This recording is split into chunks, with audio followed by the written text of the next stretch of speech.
Hi everybody, Menachem Brodie here with you from Vortex Training, and today we're going to talk about the differences between the back squat, the front squat, the goblet squat, and why for many cyclists and triathletes out there, starting off with the back squat may be setting you up for injury, pain, and loss of performance.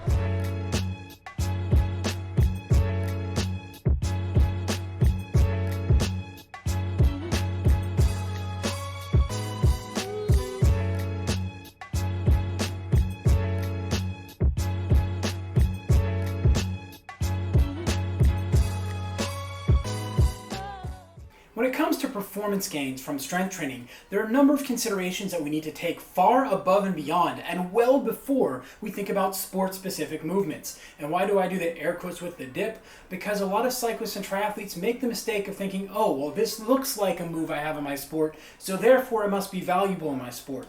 In fact, my job as a strength and conditioning coach since 2007 has been focused and centered around giving the athletes things that they're not getting in their sport, which allows them to perform better in their sport.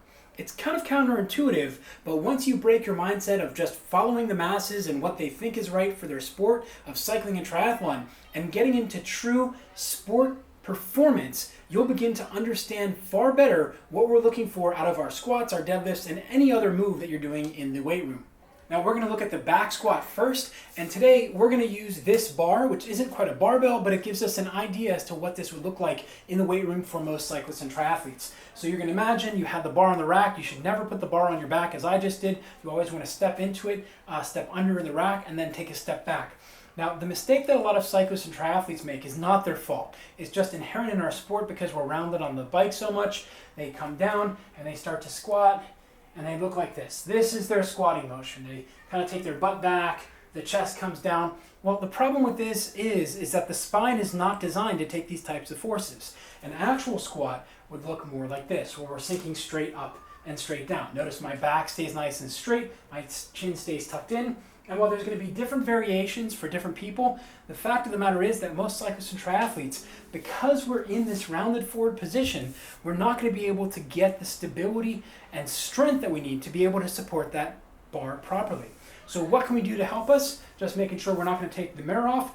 Well, number one would be a front squat. There's two different grips we can use for the front squat. One is called a crossed grip, where the bar is just resting on my shoulders, my elbows are parallel to the ground, and I cross my thumbs and pinch my fingers underneath the bar to keep that bar nice and solid.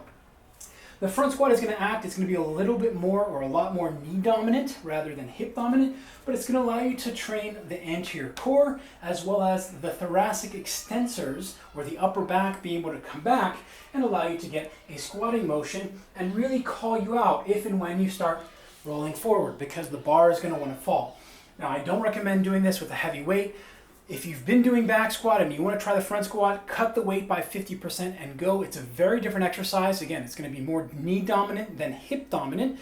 Granted, our sport is very quadricep dominant. This is going to allow us to, again, get better core coordination as well as help us get into better postures and positions on the bike and get more. Now, the other, out of our strength training, now the other grip is called the clean grip, and this is where we have the elbows underneath the bar. You'll notice the bar is in the exact same spot on my chest, and I'm able to keep my elbows high. Now, this is very challenging for a lot of cyclists and triathletes to get into because of the range of motion needed from the lats. The lats are a nice big muscle that run along our back down and through here. They tie into the thoracolumbar fascia, which helps stabilize the lower back a little bit, although really it's just tying in so that we can flex and extend the arm. So extending the arm down, flexing the arm overhead. Now, if you don't have the flexibility to do the clean grip, that's okay. Go ahead and do the crossed grip instead. There's nothing wrong with it. It's going to allow you to still get the results that you want and need out of this, and there's no change really in the exercise. There's a slight change, but for many of you, it's not going to really matter. Now, the other option we have here, and I do recommend for cyclists and triathletes to start off with, is called the goblet squat. Now, the goblet squat itself is not very challenging. It's something that you're able to do pretty easily, but most cyclists do wrong. So the goblet itself, as far as I know, is something that you can do with a dumbbell, with a kettlebell, any type of weight. You're just going to hold the weight up just below your chin. Now, the important part here is we want to think about keeping the chest up. So a lot of people like to grab the weight, and they put it here, and then they do the cyclist squat. Kind of a squat versus a hinge, where they do this. they drop it down, and then they bounce it off of their knees. We don't want that. What we're actually looking for, and we have a full video if you're looking for really in-depth techniques, so make sure you click on the link above, smash the like button down below, hit subscribe, and hit that bell icon to make sure you get notified every time we release a new video. Now when you're coming through, we actually want it to look like this. The kettlebell is going to be a little bit away from my body. Okay, so I'm going to squat straight down, keeping that kettlebell straight, and then straight up. It's almost as if I am sinking down into a hole below me.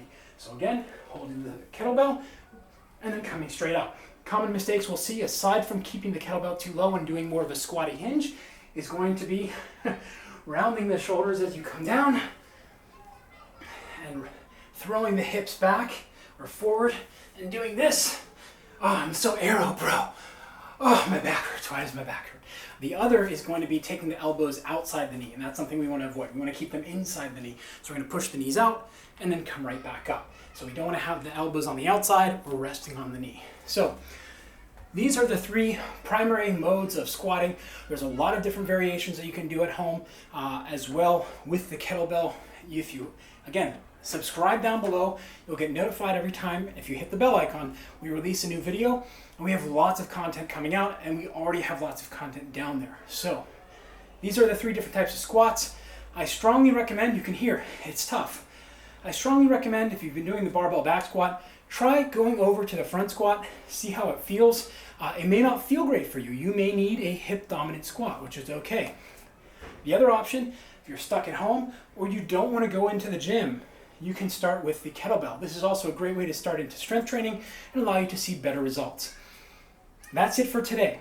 If you found this video to be useful and helping you understand the differences in the squats for cyclists and triathletes, please make sure you subscribe down below and head on over to the Human Vortex Training website to get your free gift. Until next time, remember, train smarter, not harder, because it is all about you.